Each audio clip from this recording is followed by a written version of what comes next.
Essay on Fishing. Essay 1. Introduction to Fishing. The term fishing embraces all aspects of man's pursuit of the aquatic animals in the seas and in inland waters all over the world.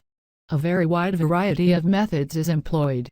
Men were hunters and fishermen before they became cultivators, and fishing is therefore one of the oldest occupations of mankind. Increasing human numbers will make the efficient harvesting of food from the sea more and more important.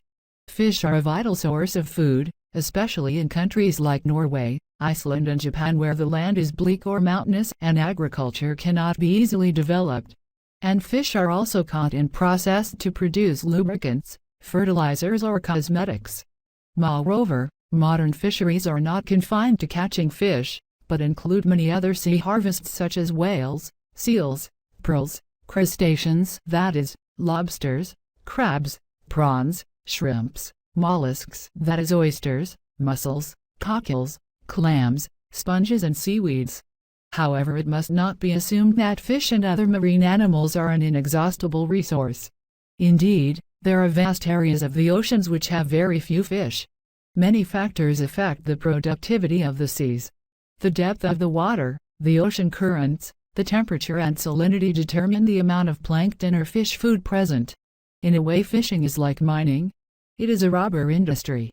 If men catch fish at a rate faster than nature can replace them, there will eventually be very few left. With faster, highly powered boats and extremely efficient and deadly weapons for harvesting fish, many parts of the world are already faced by a great decline in the annual fish catch.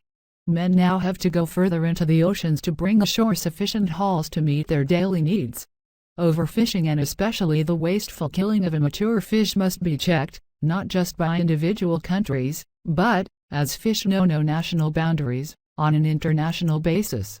Fish protection and conservation measures in world fisheries must be promptly acted upon by all nations if the supply of this important source of human food is to be preserved. Essay 2. Value of Fishing. In terms of food value, fish are in no way inferior to other forms of meat. They are tasty, tender and easily digestible. Different kinds of fish vary in their palatability and individual taste, while different methods of preparation, fresh, pickled, kippered or smoked, and of cooking, steaming, boiling or frying, mean that fish suit almost every taste and are highly prized all round the world. Moreover, fish and other marine products are rich in proteins which help in bodybuilding or replace worn-out tissues. Their fat provides energy and forms a valuable source of reserve food for the human body. Many essential minerals are found in fish including iron, calcium, iodine, copper, magnesium and phosphorus, in relatively greater proportions than in many other foods. Fish liver oils, for example